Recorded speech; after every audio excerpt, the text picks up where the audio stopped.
Bank का नाम तो आप सब सुना ही होगा, लेकिन आप क्या जानते हैं आरबीआई एंड एसबीआई दोनों का जमीन आसमान का फर्क होता है। एक नोट बनाता है और एक नोटों को चलाता है। तो central bank and commercial bank दोनों का बीच का डिफरेंस आपको पता होना चाहिए। तो आज के वीडियो में पूरा डिटेल से जानेंगे कि सेंट्रल बैंक होता क्या है, कॉमर्शियल बैंक क्या होता है, ये दोनों का बीच में डिफरेंस क्या है और ये दोनों इकोनॉमिक ग्रोथ के लिए इम्पोर्टेंट क्यों है। तो देर न करके चले शुरू करते हैं। इसका काम लोन देना, पैसा डिपॉजिट फॉर्म में लेना ये नहीं होता है, बल्कि पूरा देश का इकोनॉमी को स्टेबल रखना होता है। तो इसका मेन पर्पस यही रहता है, इन्फ्लेशन को कंट्रोल करना, करेंसी इशू करना, कोई मैनेटरी पॉलिसी बनाना और दूसरे बैंक के प्रति नजर रखना। जैसे इंडिया में आपका सेंट्रल बैंक हो जाता है आरबीआई यानी रिजर्व बैंक ऑफ इंडिया। और कॉमर्शियल बैंक वो होता है जो डायरेक्टली पब्लिक से डील करता है। पब्लिक यानी आप हो गए, हम हो गए, जैसे हम लोग से डायरेक्टली डील करता है। तो उसका मेन मकसद यही रहता है कि लोगों का पैसा डिपॉजिट फॉर्म में लेना और दूसरे को लोन फॉर्म में देना और भी बैंकिंग फाइनेंशियल सर्विस प्रोवाइड करना। तो ये एक प्रॉफिट मेकिंग ऑर्गेनाइजेशन होता है, तो फाइनेंशियल सर्विस भी प्रोवाइड करता है। जैसे इसका जो मेन फाइनेंशियल सर्विस प्रोवाइड करता है, एक होता है डिपॉजिट फॉर्म में लेना, लोन देना, फंड ट्रांसफर और पेमेंट करवाना, ATM and online banking service देना एंड लोकल फैसिलिटीज देना। इनका मेन रोल यही रहता है कि पब्लिक को financial transaction and activity easy में दे सके। तो जैसे इंडिया में जो बैंक आता है, एसबीआई हो गया, आपका एचडीएफसी बैंक हो गया, एक्सिस बैंक हो गया। अब हम लोग जानेंगे कि central bank and commercial bank में दोनों में डिफरेंस क्या है। तो ये दोनों का डिफरेंशिएट हम 6 मेन फैक्टर के बेस पे हम लोग किए। तो उसका फर्स्ट नंबर पे आता है ओनरशिप एंड कंट्रोल बेस पे। सेंट्रल बैंक जो सरकार के अंडर कंट्रोल होता है, तो ये सरकार के लिए काम करता है। जैसे इंडिया में आरबीआई गवर्नमेंट के लिए काम करता रहता है। और कमर्शियल बैंक वो पब्लिक या प्राइवेट भी हो सकता है। जैसे पब्लिक बैंक होता है आपका एसबीआई एंड प्राइवेट बैंक होता है आपका एचडीएफसी बैंक। दूसरा होता है ऑब्जेक्टिव एंड पर्पस बेस पे। तो ऑब्जेक्टिव, सेंट्रल बैंक का ऑब्जेक्टिव यही रहता है कि देश के इकोनॉमी को कैसे ग्रो करे, इन्फ्लेशन को कैसे एडजस्ट करे, इकोनॉमी को स्टेबिलिटी कैसे बनाए रखे। ओके। और कॉमर्शियल बैंक का यही रहता है कि वो फाइनेंशियल सर्विस प्रोवाइड करके कैसे प्रॉफिट कमाए। तीसरा फंक्शनलिटी बेस पे।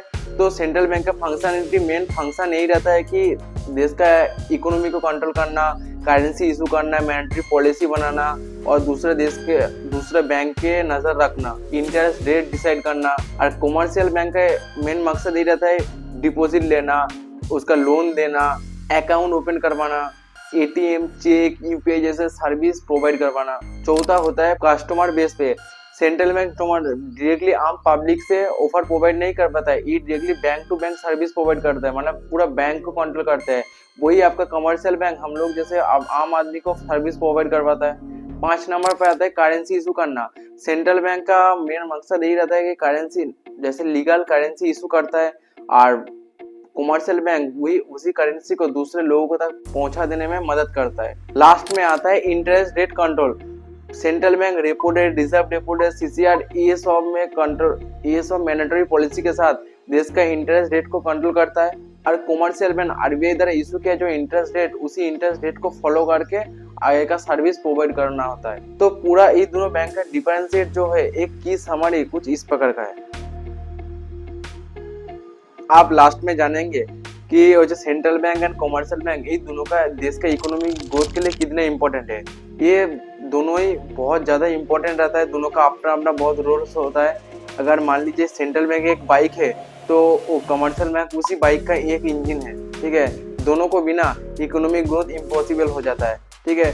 सेंट्रल बैंक का इकोनॉमिक ग्रोथ करने का रोल्स क्या रहता है, सेंट्रल बैंक यानी आरबीआई पूरा बैंकिंग सिस्टम को कंट्रोल करता है। ये मैंडेटरी पॉलिसी इशू करता है, जैसे इन्फ्लेशन रेट को कंट्रोल करना हो, देश का इकोनॉमी को स्टेबल बनाना हो, ये सब में काम करता है। ओके।